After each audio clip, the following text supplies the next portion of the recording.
സച്ചിമാഷുടെ കവിതയെക്കുറിച്ച് എന്തെങ്കിലും സംസാരിക്കാൻ പറയുമ്പോൾ എവിടെ തുടങ്ങണമെന്നോ എവിടെ അവസാനിപ്പിക്കണമെന്നോ നമുക്ക് പറയാൻ പറ്റാത്ത ഒരവസ്ഥയുണ്ട്.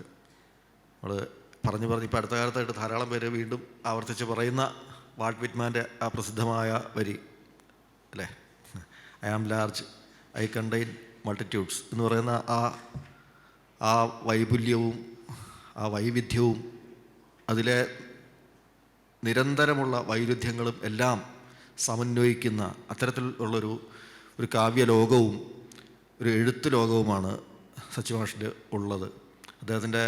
അദ്ദേഹം ഒരു ബഹുവചനമാണ്. സ്ഥലത്തിൻ്റെ ബഹുവചനം, കാലത്തിൻ്റെ, ഭാഷയുടെ ഒക്കെ ബഹുവചനമാണ്.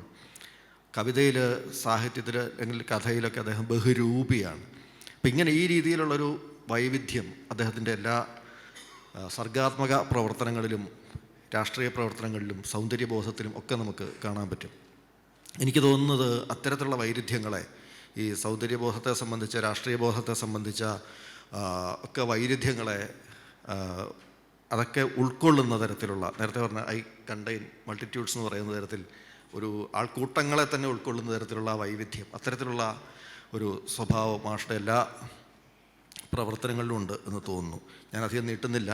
അതിൽ അദ്ദേഹത്തിൻ്റെ, ഞാൻ ഈ വൈവിധ്യത്തെക്കുറിച്ച് പറഞ്ഞതുകൊണ്ട്, കാലത്തിൻ്റെ ഒരു ബഹുവചനം എന്ന് പറഞ്ഞതുകൊണ്ട്, രൂപത്തിൻ്റെ ഒരു ബഹുവചനം എന്ന് പറഞ്ഞതുകൊണ്ട് ആ കാര്യങ്ങൾ ഓർമ്മിക്കുന്ന ഒരു കവിത വായിക്കാം. കവിതയുടെ പേര് ഹാരപ്പയിലെ നർത്തകി എന്നാണ്. പഹാടി ഒരു രാഗം മാത്രമല്ല എന്ന കവിതാസമാഹാരത്തിൽ ഉൾപ്പെടുത്തിയിരിക്കുന്ന കവിതയാണ്. അതിൽ ഈ പ്രപഞ്ചത്തിൽ തന്നെ, അല്ലെങ്കിൽ നമ്മുടെ മനുഷ്യ ജീവിതത്തിൽ തന്നെ ഒരു സംസ്കാരത്തിൻ്റെ തന്നെ ആദിമഘട്ടത്തിൽ, പ്രത്യേകിച്ച് ഹാരപ്പയിൽ നിന്ന് കിട്ടിയിട്ടുള്ള ആ നർത്തകി രൂപം എല്ലാവർക്കും പരിചിതമായിരിക്കും. അത് എന്നെ വളരെയധികം അത്ഭുതപ്പെടുത്തിയിട്ടുണ്ട്. ഞാനിവിടെ അത് വിശദീകരിക്കുന്നില്ല. ഈ ത്രിഭംഗ എന്നുള്ള നിലയാണ് നമ്മൾ പിൽക്കാലത്ത് ഒഡീസിയിലും ഭരതനാട്യത്തിലൊക്കെ കാണുന്ന, നമ്മൾ മറ്റുള്ള എല്ലാ സ്ഥലങ്ങളിലും ഈ കൈയുടെയും കാലിൻ്റെയൊക്കെ ഒരു സിമെട്രിയാണ്, അല്ലെങ്കിൽ ബൈലാറ്ററൽ സിമെട്രിയാണ് മിക്കവാറും നൃത്തരൂപങ്ങളുടെയൊക്കെ ഒരു അടിസ്ഥാനമെങ്കിൽ ഇത് ഇങ്ങനെ ഒരു ത്രിഭംഗ നിലയിലാണ്. കഴുത്തിൻ്റെ അവിടെ ഒരു വളവുണ്ട്, ഈ ഉടലിൻ്റെ മധ്യഭാഗത്തൊരു വളവ്, കാലിൽ ഒരു വളവ്, ഇങ്ങനെ 3 തരത്തിലുള്ള വളവുകൾ എന്നുള്ള നിലയ്ക്ക് വരുന്ന ഒരു പ്രത്യേക രീതിയിലുള്ള ഒരു പോസ്ചർ. ആ പോസ്ചർ പിന്നീട് ഭരതനാട്യത്തിലും പ്രത്യേകിച്ച് ഒഡീസിയിലും നമുക്ക് നിരന്തരം കാണാൻ പറ്റും. ഞാൻ പറഞ്ഞത് ഇന്ത്യയിൽ ഇങ്ങനെ പലതരത്തിൽ തുടരുന്ന, പിന്നീട് നമുക്ക് സമകാലികമായിട്ട് തന്നെ നമ്മളുടെ ഒരു സൗന്ദര്യബോധത്തെയൊക്കെ നിർണ്ണയിക്കുന്ന ഒരു ശില്പമാണത്. അത് ഒന്ന് സൂചിപ്പിക്കാതെ ഇത് വായിക്കാൻ പറ്റില്ലാത്തതുകൊണ്ട് ഞാൻ പറഞ്ഞു എന്ന് മാത്രമേ ഉള്ളൂ. അതൊരു ആ കവിത, ഇത് താളത്തിൽ എഴുതിയ കവിതയാണ്, പക്ഷേ ഞാൻ ഈണത്തിൽ വായിക്കുന്നില്ല. നീലനീലയാം കടൽ, ഹാരപ്പയിലെ നർത്തകി എന്നാണ് പേര്. നീലനീലയാം കടൽ, ചുകന്ന വൈകുന്നേരം, തൂവെള്ള മണലിൽ ഞാൻ ഏകാകി.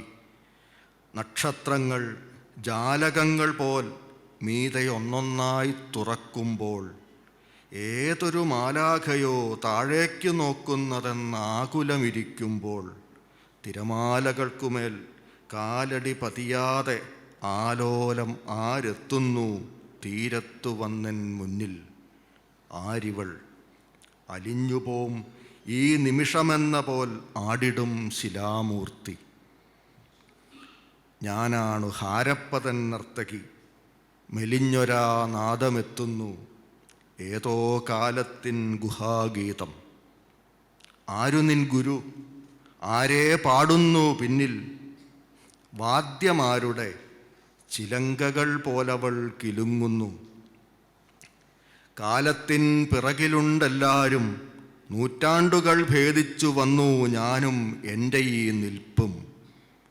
കയ്യിൻ മുദ്രയും കണ്ണിൽ മിന്നും സ്വപ്നത്തിൻ പതാകയും, എന്നോടൊപ്പമേ ഭാഷ പിറന്നു.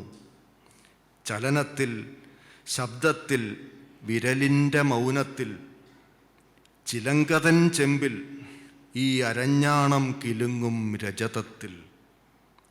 എന്നിലെ അതേ രക്തം, നിൻ സിരകളിൽ നൃത്തം, എന്നിലെ അതേ ശ്വാസം, നിന്റെ പ്രാണനിശ്വാസം, എന്നുടെ അതേ ത്രാസം, നിൻ നെഞ്ചിൻ സമതാളം.